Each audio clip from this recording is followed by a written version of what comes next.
نازیہ سے میری بچپن کی دوستی تھی۔ 8ویں میں تھی کہ ابو نے گاؤں سے شہر میں رہائش اختیار کر لی اور ہم جدا ہو گئے۔ BA کے بعد میری شادی ہو گئی، بیاہ کر پنڈی چلی گئی اور مجھے اس کی کچھ خبر نہ رہی۔ دوبارہ اس کے گاؤں جانا نہ ہو سکا کیونکہ ابو نے وہ جائیداد ہی فروخت کر دی تھی جو گاؤں میں تھی۔ وقت گزرتا رہا، یہاں تک کہ 10 برس بیت گئے۔ مجھے اب بھی اکثر نازیہ یاد آتی تھی۔ اس جیسی مخلص اور پیار کرنے والی سہیلیاں کم ہی کسی کو ملتی ہیں۔ نازیہ کی سب سے بڑی خصوصیت یہ تھی کہ وہ سچ بولتی تھی اور جس بات کو سچ جانتی اس پر ڈٹی رہتی۔ صاف گو تھی اور یہی اس کی بڑی خرابی مانی جاتی تھی، جس کے باعث وہ منہ پھٹ کہلاتی تھی، لیکن وہ ہر اچھی طرح سے ملنے والے پر جلد اعتبار کر لیتی۔ یہ عادت اسے لے ڈوبی۔ ایک دفعہ کا ذکر ہے کہ میں اپنے شیراز کو اسکول داخل کرانے گئی۔ وہاں اچانک بچپن کی یہ دوست مل گئی۔ اسٹاف روم سے نکل رہی تھی، مجھے دیکھ کر ٹھٹک گئی، جیسے کہ اسے اپنی آنکھوں پر یقین نہ رہا ہو۔ لمحہ بھر بعد دوڑ کر مجھ سے لپٹ گئی۔ زاہدہ یہ تم ہو؟ او یقین نہیں آتا کہ کبھی اس طرح مل جاؤ گی۔ تم کتنی یاد آتی ہو بتا نہیں سکتی۔ میں نے اپنے بیٹے شیراز کا ہاتھ پکڑ رکھا تھا۔ داخلے کے لیے آئی ہو؟ ہاں، یہ اسکول قریب ہے، دونوں بڑے بچے دوسرے اسکول جاتے ہیں، یہ کمسن ہے، سوچا فی الحال نزدیکی داخل کرا دیتی ہوں، پہنچانے اور لے جانے میں آسانی رہے گی۔ وہ مجھے پرنسپل کے کمرے میں لے گئی اور جھٹ پٹ داخلہ کرا دیا۔ دوبارہ ملنے کا وعدہ لیا۔ میں نے اسے اپنے گھر کا ایڈریس سمجھا دیا اور فون نمبر بھی دے دیا۔ 4 روز بعد جبکہ آدھی چھٹی کا دن آیا، نازیہ میرے گھر آ گئی۔ ہم نے خوب باتیں کی، لیکن جب میں نے پوچھا کیا شادی ہو گئی تو ایک ٹھنڈی آہ بھر کر خاموش ہو گئی۔ میں نے اسٹار کیا، بتاؤ تو کیوں نہیں ہوئی شادی اور اس قدر افسردہ کیوں؟ کیا مجھے دوست نہیں سمجھتی ہو؟ بولی زائدہ مت پوچھو، دل میں وہ روک لیے جی رہی ہوں کہ بیان کرنے کی طاقت نہیں ہے، لیکن تم سے ضرور بتا کر جی کا بوجھ ہلکا کر لوں گی۔ پھر یوں گویا ہوئی، تمہارے جانے کے بعد میرے حالات نے عجیب موڑ لے لیا۔ پہلے تو ہم اکٹھے اسکول آتے جاتے تھے، تم روز میرے گھر سے اپنی گاڑی میں پک کر لیتی اور واپسی میں ڈراپ کر دیا کرتی تھی۔ تمہارے جاتے ہی یہ مسئلہ اٹھ کھڑا ہوا کہ اب میں اسکول کیسے جاؤں؟ ملازمت کی وجہ سے ابو خود چھوڑنے نہ جا سکتے تھے اور بھائی بھی اپنے کام پر جاتے تھے۔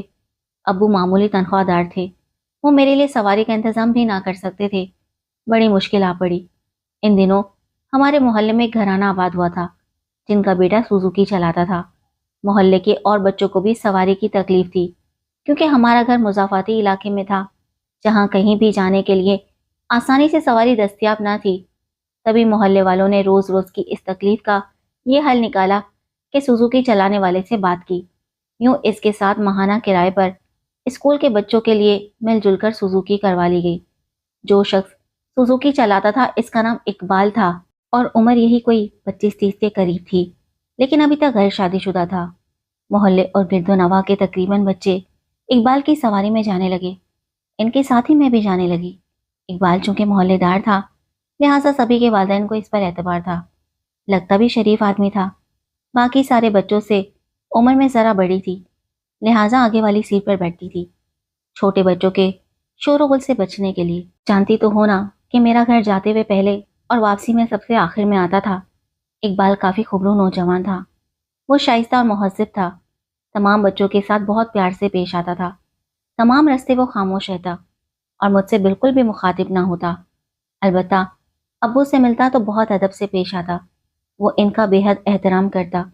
ابو بھی اسے اقبال بیٹا کہہ کر مخاطب ہوتے کہ اقبال کے والد سے اچھی خاصی دعا سلام ہو گئی تھی۔ 2 ماہ اسی طرح گزرے، بالآخر ایک روز میں نے خاموشی کا روزہ توڑ کر مخاطب کر لیا۔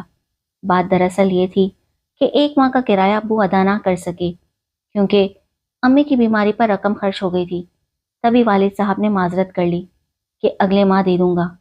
کوئی بات نہیں، اپنے گھر جیسی بات ہے، فکر نہ کریں، جب رقم ہو تب سہولت سے دے دینا۔ اس بار بھی پیسے نہ جڑ پائے۔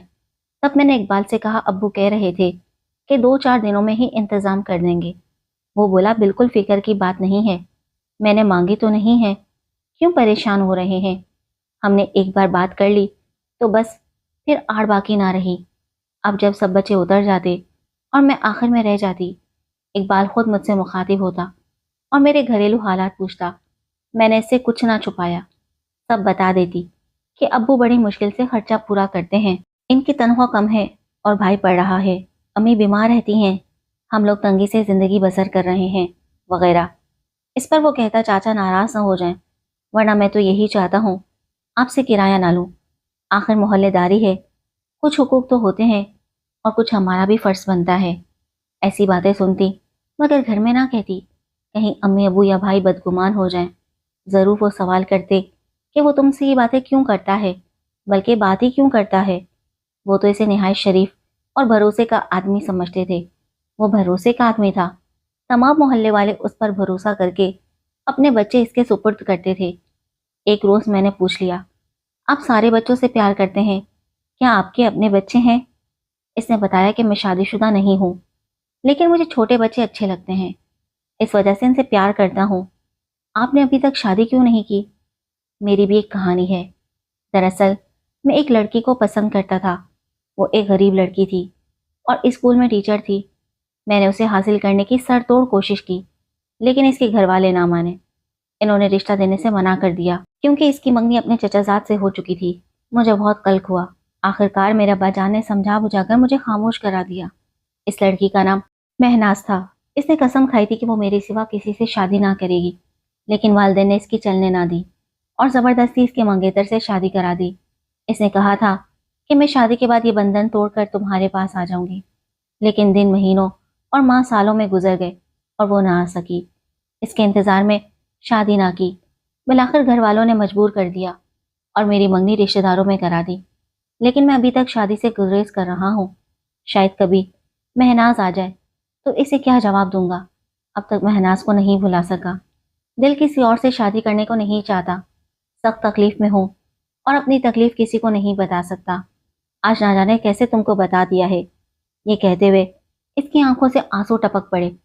میں نے اس کے چہرے کی طرف دیکھا۔ اقبال کا دکھ محسوس کر کے شدید تکلیف ہوئی۔ شاید اس نے اپنی داستان میرے سوا آج تک کسی سے بھی نہ بتائی تھی۔ حالانکہ ان دنوں میں 9ویں جماعت میں پڑھتی تھی اور میری عمر بمشکل 14-15 سال ہوگی، پھر بھی اس نے مجھے اس لائق سمجھا کہ اپنا رازداں بنا لیا اور میں بھی اس کی غمگسار بن گئی۔ مجھے لگا کہ میں بڑی ہو گئی ہوں، اس قابل ہو گئی ہوں کہ کوئی اپنا دکھ میرے ساتھ بانٹ رہا ہے۔ وہ تو اپنوں کا ستایا ہوا تھا اور میں حالات کی ستائی ہوئی تھی۔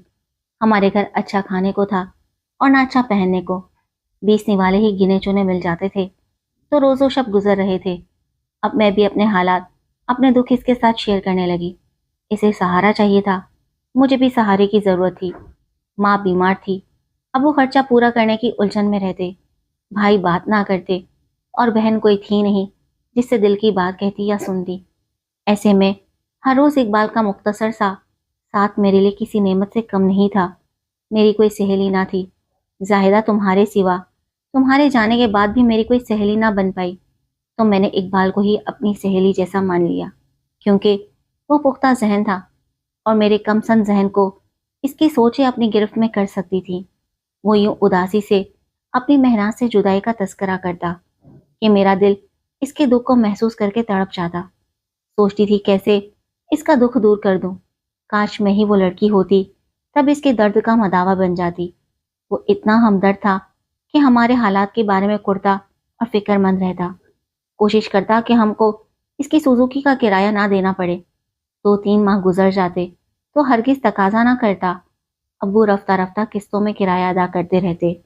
اسی وجہ سے وہ میرے والد کی نظروں میں اور زیادہ پسندیدہ ہو گیا اور ان کے دل میں گھر کرتا گیا۔ والد اس سے بیٹھک میں بٹھا لیتے، چائے پلاتے اور ادھر ادھر کی باتیں ہوتی۔ والد صاحب اس کی باتوں سے متاثر ہوتے۔ اقبال باشعور سلجھا ہوا اور نیک خیالات کا حامل تھا۔ میں دل دل میں اسے چاہنے لگی۔ ہمدردی چاہت میں بدل گئی، لیکن اظہار نہ کرتی۔ ایسی لڑکیوں کو بری نظر سے دیکھتی تھی جو عشق و محبت کے چکر میں بدنامی مول لیتی ہیں، لیکن جب وہ مہناز کا ذکر کر کے افسردہ ہوتا، مجھے اس پر بہت ترس آتا۔ ایک روز اس نے خود مجھ سے اظہار محبت کر دیا، تب بہت پریشان ہوئی۔ میں نے اقبال سے کہا کہ آپ منگنی توڑ دیں۔ بولا یہ ممکن نہیں ہے، تو پھر پہلے میرے ساتھ شادی کر لیں، بعد میں اپنی منگیتر کے ساتھ بھی کر لینا۔ رشتہ لائیں گے تو میرے والدین راضی ہو جائیں گے۔ آپ یہی بتانا کہ منگنی ختم کر دی ہے، میرے ابو آپ کو پسند کرتے ہیں۔ تسلی دی کہ ہاں ایسا ہی کروں گا، لیکن ایسا کچھ نہ کیا۔